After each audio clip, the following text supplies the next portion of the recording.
Hello's my YouTube family. There are stories that never made it to the news. Whispers buried deep and where no light reaches. Secrets too dark for the world to believe. I search the blackest corners of the internet and far beyond to bring you the truth they tried so hard to erase. Tales that were deleted, covered up, abandoned in digital shadows. But fear remembers everything. These are not just stories. They're warnings. And if you're still watching, if you're still here, it's already too late. Welcome to Fears, and now let the horror begin.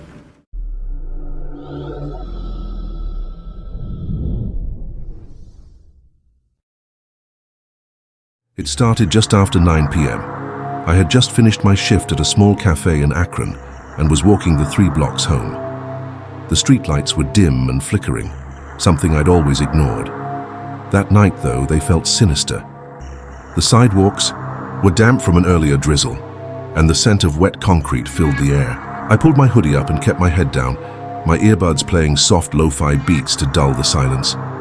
At the end of the second block, I saw him, a man, standing completely still under a dying streetlight. His figure was lanky, shadowy, almost like he was waiting for someone. I instinctively paused, pretending to check my phone, hoping he wouldn't notice me. But he did. He turned his head slowly, the kind of motion that's unnatural, mechanical. I couldn't see his face, but I felt his eyes on me. I crossed the street, trying to keep a steady pace, not wanting to run and make myself more of a target. Then, I heard footsteps. Heavy, wet, thudding footsteps behind me. I didn't look back. I picked up my pace, but the steps behind me did too. I turned a corner, trying to cut through an alley as a shortcut, something I normally wouldn't do. But I just wanted to get home. That's when I heard the sound. A low, raspy whisper that seemed to crawl inside my ears. "Don't run!" I broke into a sprint, my heart pounding. My vision narrowed as panic took over. Halfway through the alley, something yanked my hoodie from behind. Hard, I slammed into the ground. Before I could scream, a hand clamped over my mouth. It was ice cold and smelled of rust. The stranger dragged me by the back of my hoodie deeper, into the shadows between 2 dumpsters. I thrashed, my legs kicked. I tried biting his hand, but he didn't flinch. He didn't make a sound. Only when I got a glimpse of his face under the alley's security light did I truly break. His mouth was too wide, like it had been carved across his cheeks, and his eyes, there were no pupils, just milky white orbs staring down at me. His skin looked soaked, dripping, like he'd just emerged from a lake. Then, as suddenly as he appeared, a car turned down the alley. Headlights flashed on us. The man vanished, not ran, vanished. I was left gasping in the dirt, my hoodie torn, my neck bruised where he had grabbed me. The driver helped me up, called 911 and stayed until the police arrived. But there was nothing. No fingerprints, no sign of struggle. The officers believed someone attacked me, but they chalked it up to a crazy transient. But I know what I saw. That wasn't a man. That was something else. And sometimes, late at night, I hear the whisper again. Don't run. Only now, it comes from inside my closet. I was 17 when it happened, and I still can't sleep without a nightlight. It was winter in Kennewick, dark by 4:30 p.m., the air sharp enough to sting your lungs. My bedroom was on the 2nd floor of our old duplex, facing a dense line of trees that always looked like a wall of shadows after sunset. We'd only lived there 6 months, and I already hated that room. It felt watched. It started small, scratching from the closet late at night, cold air rushing across the room when the window was shut. One morning I woke up and found all the clothes in my dresser neatly folded and stacked on the floor. My parents thought I was sleepwalking. Then I heard the voice. It came just before 2 a.m. A raspy, almost childish whisper near my bed. "I'm under the floor." I sat up straight, heart racing. The room was still. I reached for the lamp. Dead. The power was out. I grabbed my phone to turn on the flashlight. It wouldn't unlock. The screen kept glitching, flashing a faint reflection of my own terrified face. And then the bed shifted, like someone had just climbed onto it. I couldn't move. I couldn't scream. I just lay there, my breath frozen in my throat. As the weight on the bed pressed down near my feet, then my legs, and then my chest, I saw nothing, but I felt it. Cold fingers brushing my cheek. Then came the laugh.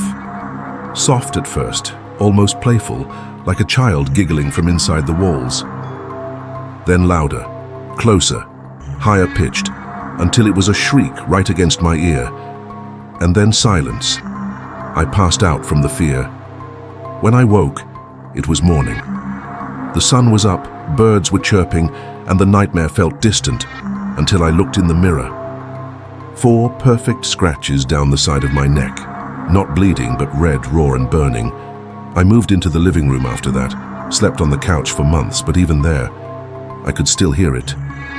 I'm under the floor, and one night, my little brother came running from my old room, crying, saying someone whispered from the vent, "Now I'm under your bed." I had been working at a small 24-hour convenience store on the edge of Portland for a few months. It wasn't the most glamorous job, but the hours were decent and the pay was steady. The store was quiet most nights, but that also meant it could get downright creepy at times. It was a Wednesday night around 3:30 a.m. The rain was pouring down outside, and there were no customers in the store.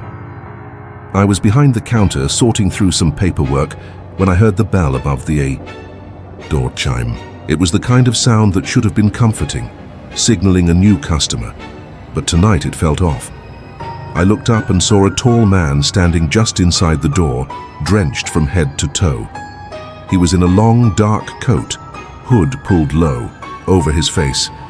He was holding something, a crowbar. He didn't say anything at first, just stood there staring at me. I froze.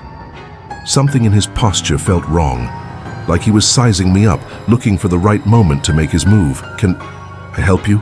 I asked, trying to mask the unease creeping into my voice. He didn't respond. Instead, he took a slow step forward, dragging the crowbar across the floor with a screech that made my skin crawl. My heart started racing as I realized he wasn't here to buy anything. He leaned against the counter, still silent, his eyes never leaving me. The cold, dead look in his eyes made my stomach twist. I could feel the sweat start to bead on my forehead, my hands shaking as I gripped the counter.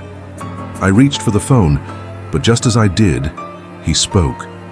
"You're not going anywhere," he said in a low, gravelly voice, his words like they were coated with some kind of menace. The bell above the door chimed again. The man didn't react, didn't even look toward the door, but I saw headlights flash. Through the windows, a car pulling up to the curb outside. My heart skipped a beat. I had no idea if it was someone coming to help or if the man was going to attack. Without thinking, I ducked down behind the counter and grabbed the emergency phone. I could hear the guy's footsteps as he moved slowly toward the aisle, still dragging the crowbar. I held my breath, praying whoever had just arrived would call the police. But when the door swung open again, it wasn't the police. It was another customer, just a regular man walking in as if nothing was wrong. The creepy guy stopped immediately, and for a moment it was like nothing had happened. He just turned around and walked out, without saying a word. The customer, who came in, was completely oblivious, as if nothing strange had just occurred. He bought his coffee, left, and the guy with the crowbar was gone. I rushed to lock the door behind him, but I couldn't shake the feeling that I had just narrowly escaped something horrific. The police arrived soon after, but by the time they came, the man was long gone. They told me he'd been spotted in the area several times before, but they never could catch him. It still haunts me to this day, knowing that he was so close and that he was watching me the entire time. What you just heard, Han, was more than a story. It was a glimpse into what waits in the dark. Some truths should never be found, but now that you've heard them, they're coming closer. Subscribe while you still can. This was Fears. Until next time, keep your lights on.